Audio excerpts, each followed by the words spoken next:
Nos atiende un experto en el tema, varias veces hemos hablado con él. Fue fiscal jefe de la Corte Penal Internacional. La Corte ha dictado órdenes de arresto contra el señor Netanyahu, contra el señor Gallant y contra el señor hoy responsable de Hamas. Hay que recordar que los dos líderes fueron dados de baja por Israel, los dos líderes de Hamas. El señor Gallant era el ministro de Defensa. ¿Qué se busca?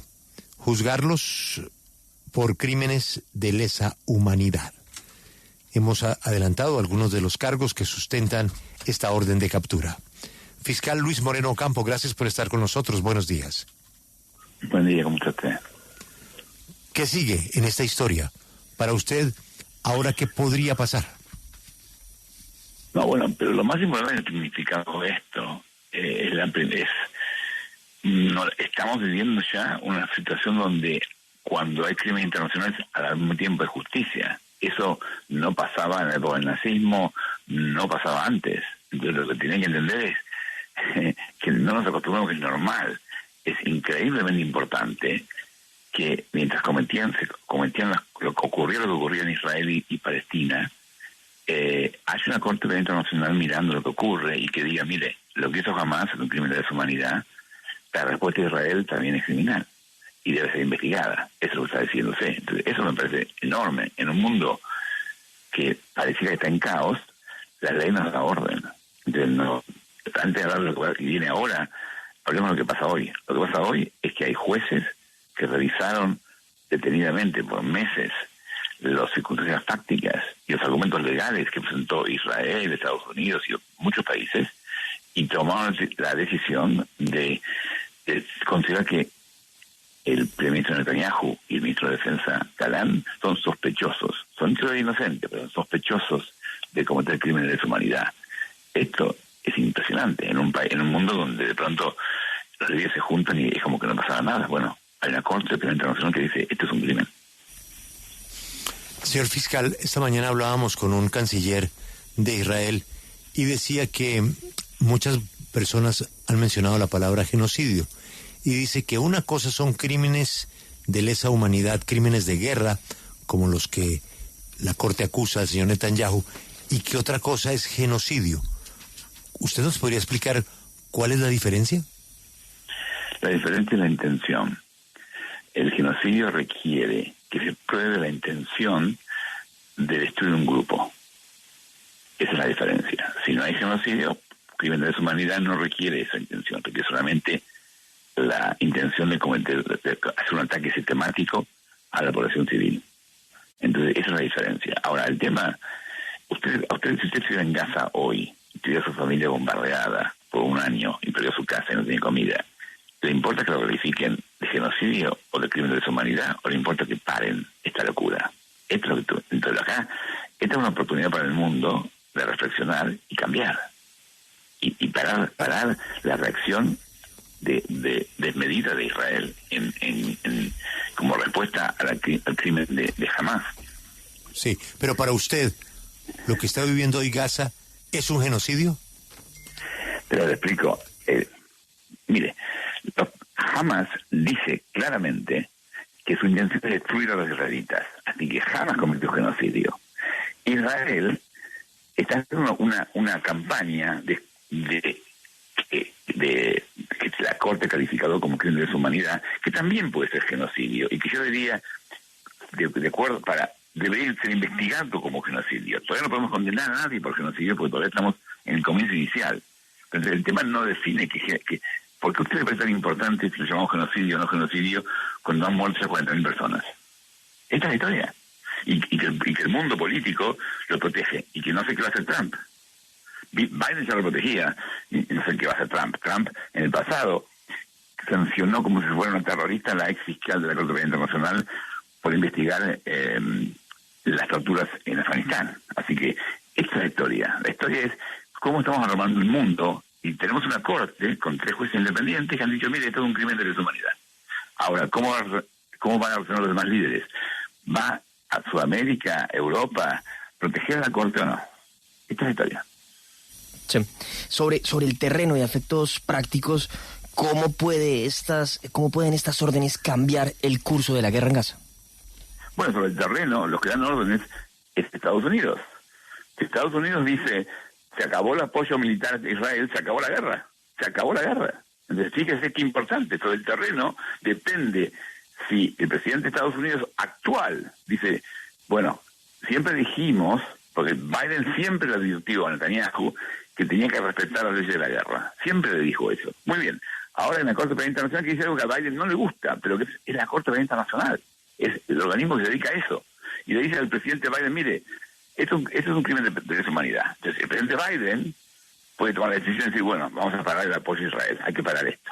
Y se acabó la guerra. Entonces, entienda que en el terreno lo que deciden los líderes es fundamental.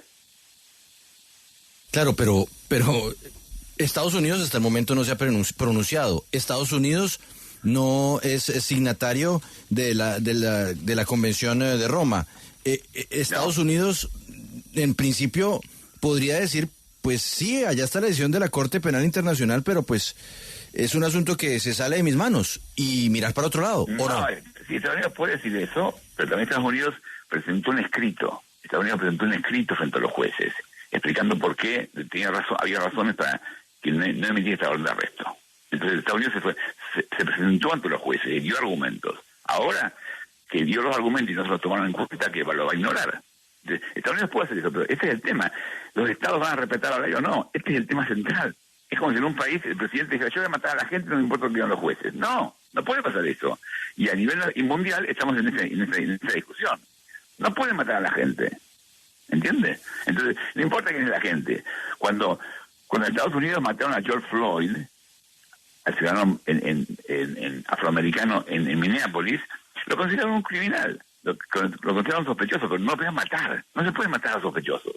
No pueden matar a la gente. Hay que terminar de bombardear Gaza para pelear contra Hamas. A Hamas hay que arrestarlos, pero no se pueden bombardear a toda una población para terminar con ellos. Y sí, Estados Unidos toma decisiones que no... El problema es eso, que Estados Unidos toma decisiones que nos implican a todos. Estados Unidos toma decisiones que hacen que el mundo funcione como funciona hoy. Sí, fiscal, ¿usted cree que países como Reino Unido, que tampoco se han pronunciado y que han sido aliados de Israel prácticamente incondicionales, cambien su postura tras esta orden de arresto? Mire, acá el tema central es Estados Unidos, porque el país que realmente le provee el apoyo militar que necesita, no solamente para atacar, sino para protegerse de Irán, es Estados Unidos. Así que acá, que los crímenes se cometan tienen que ver con la acción de Estados Unidos o no. Los demás países no realmente son casi irrelevantes en esta jugada. Es Estados Unidos. Gran Bretaña igual tiene una postura, el anterior gobierno conservador tiene una postura muy en contra de las órdenes de arresto. El actual no. El anterior gobierno se presentó ante la Corte pidiendo argumentar que no había que liberar las órdenes, y el actual gobierno dijo que no, ellos no se iban a presentar. Así que Gran Bretaña cambió su postura. Igual, el apoyo fundamental militar acá es Estados Unidos. Entonces tenemos que entender que ayudar a Israel hoy es ayudarlo a parar la guerra, no seguir la guerra. ¿Cómo ayudamos a Israel? Parando la guerra. Es un error, es la trampa del terrorismo. Lo provoca para que usted cometa crímenes. Colombia no hizo eso. Colombia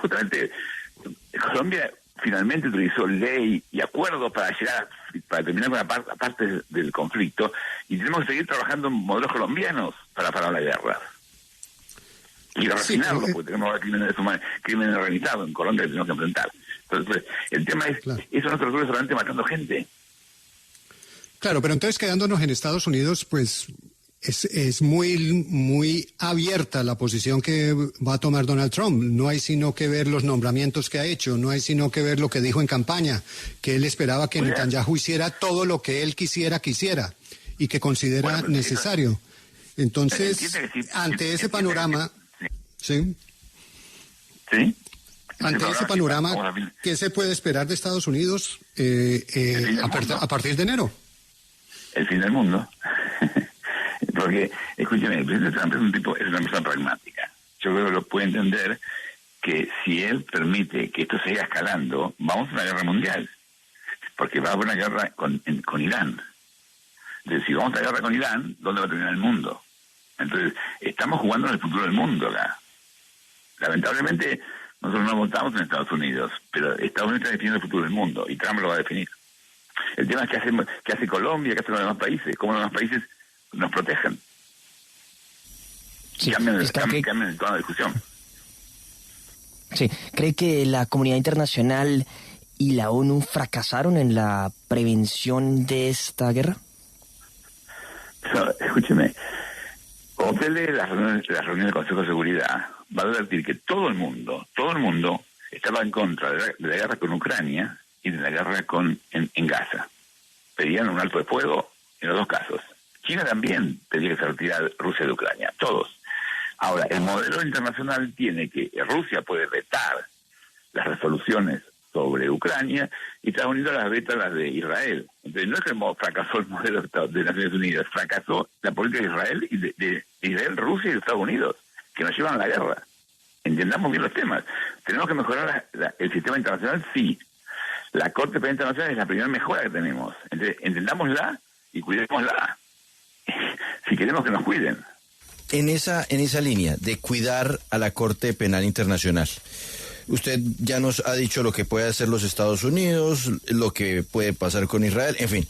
Pero, ¿quién detiene hoy al señor Benjamín Netanyahu? Porque Israel, al igual que Estados Unidos, no es signatario del convenio de la Convención de Roma. Entonces, ¿quién? ¿Quién lo detiene en este momento si él no se mueve de su puesto y de su país? Un orden de arresto es una limitación a la libertad del primer ministro. No es que vaya preso mañana, porque no hay una policía mundial que va a ir y lo va a arrestar. Pero sí está complicado porque no puede viajar a Europa, no puede viajar a Colombia, no puede viajar a África, no puede viajar a Canadá. Entonces no puede viajar y ese hombre está identificado como sospechoso de haber cometido un crimen de lesa humanidad. Eso puede usarlo internamente, políticamente, para decir, nos atacan. Pero también una cosa que hay que tener en cuenta. El primer ministro Netanyahu tiene la posibilidad muy fácil para él de parar todo esto. ¿Sabe cómo? Si el primer ministro Netanyahu organiza en Israel, una comisión de investigación contra él, eso hace que el caso sea en la corte sea inadmisible y para el caso. Entonces, acá tenemos que entender, toda esta catástrofe política se la puede evitar muy fácilmente Israel si inicia una investigación contra Netanyahu. Y ya está, se acabó. Para la orden de arresto. Porque el caso es inadmisible. Si hay una acción penal seria e independiente en Israel, paran el caso. Esta es la ley. Bueno, Campo, gracias por explicarnos el alcance de esta noticia de hoy. Ha sido usted siempre muy amable con W Radio. A usted.